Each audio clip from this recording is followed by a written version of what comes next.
Hello friend, Radhe Radhe. Welcome to my YouTube channel. कैसे हैं आप सभी? आशा करते अच्छे होंगे और अपनी यूपी टेट की प्रिपरेशन बहुत अच्छे से कर रहे होंगे। तो जैसा कि हमने आपको कल टारगेट नहीं किया है तो प्लीज़ उसको जल्दी से अपना टारगेट कंप्लीट कीजिए ताकि आपका सिलेबस जल्दी अच्छे से कवर हो जाए। अगर आपने अपना सिलेबस कंप्लीट किया तो इसमें फ़ायदा आपका ही होगा, मेरा कुछ नहीं इसमें होने वाला है। तो अगर आप अपना सिलेबस अपना टारगेट डेली कंप्लीट करेंगे तो बहुत अच्छी बात है। ओके। और आपकी तैयारी कैसी चल रही है? अच्छी चल रही होगी आशा करती हूँ। अगर नहीं भी अच्छी चल रही है तो प्लीज़ उसको टाइम दीजिए। टाइम अगर नहीं है आपके पास तो टाइम मैनेज कीजिए। टाइम आप ही को मैनेज, ताकि एग्ज़ाम के टाइम हमको एग्ज़ाम की बिल्कुल टेंशन ना रहे। इतनी अच्छी तैयारी हो जाए कि बस ये रहे कि बस हाँ अब पेपर हो जाए, अब मैं कोई टेंशन नहीं, मेरी तैयारी बहुत ही स्ट्रांग हो गई। ओके। तो हमारा जो टारगेट है वो मैं आपको दिखाती हूँ। मेरा जो टारगेट,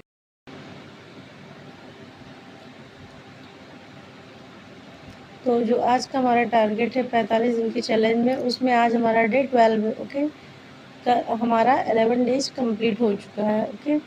तो आप लोग ऐसे ही हमारे साथ तैयारी करते रहिए। आज का जो हमने चैप्टर दिया है सारे सब्जेक्ट का, तो आज का जो टारगेट है हम लोगों का CDP में, इसमें है बुद्धि का अर्थ एवं मापन। ओके।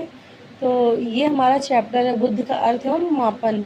इसके अंतर्गत हम पढ़ेंगे इसको कि बुद्धि का अर्थ क्या है, वह बुद्धि की विशेषताएं क्या हैं। ओके।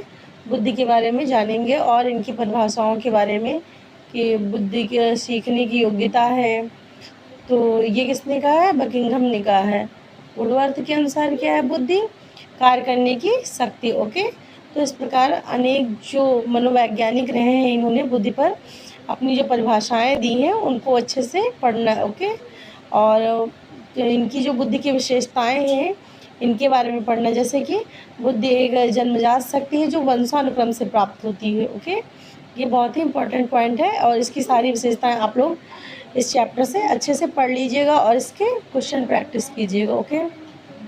EVS में हो गया पर्वत और पठार। पर्वत और पठार के बारे में जानेंगे, कौन सा पर्वत कहाँ पे है और कौन सा पर्वत कहाँ पे, जैसे कि माउंट एवरेस्ट नेपाल में हो गया और अन्नपूर्णा हो गया नेपाल में और धौलागिरी हो गया नेपाल में, कंचनजंगा सिक्किम में। ओके। तो पर्वत और पठार के बारे में हम लोग अच्छे से इस चैप्टर को पढ़ेंगे। पठार में जैसे पूछ लेगा कि भारत का सबसे बड़ा पठार कौन सा है, तो दक्कन का पठार हो गया। दक्कन का पठार कहाँ पे? महाराष्ट्र में। ओके। तो जैसे पूछ लिया पठार चैप्टर से कि भारत का सबसे ठंडा पठार कौन सा है, तो सबसे ठंडा प्रदेश कौन सा है, जैसे कि हिमाचल प्रदेश, लद्दाख, ये सब बहुत ही ठंडे प्रदेश माने गए हैं। तो भारत का सबसे ठंडा पठार कहाँ पे?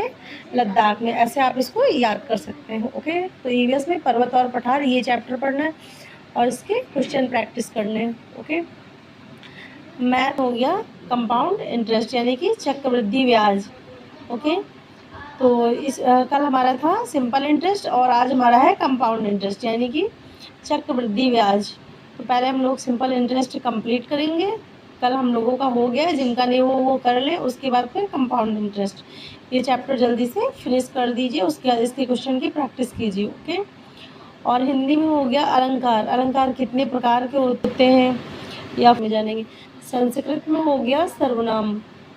तो सर्वनाम चैप्टर हम लोग पढ़ेंगे। अगर आप लोग टॉपिक वाइज पढ़ना चाहते हैं तो वर्षा मैम प्रैक्टिस सेट करा रही हैं डेली चैप्टर वाइज, तो आप लोग वर्षा मैम की वीडियो देख के RW पे सर्वनाम चैप्टर आप लोग कंप्लीट करिए। हिंदी में अलंकार टॉपिक है आज का, तो इसको अगर चाहें तो आप लोग ममतेज सर से पढ़ सकते हैं या फिर बुक से भी सेल्फ स्टडी करके आप लोग अच्छे से पढ़ सकते हो। ओके। तो ये सारे चैप्टर आज के हैं डे 12 में, इनको आपको कंप्लीट करना है और प्लस इनका रिविजन करना है और क्वेश्चन प्रैक्टिस करनी है। ओके। तो आप लोग टारगेट अपना कंप्लीट कीजिए और कमेंट सेक्शन में टारगेट कंप्लीट लिखिए। और जो लोग यूपी टेट की प्रिपरेशन कर रहे हैं उन तक ये वीडियो शेयर करिए और लाइक शेयर सब्सक्राइब कीजिए अगर आपने सब्सक्राइब ना किया हो अभी तक हमारा चैनल।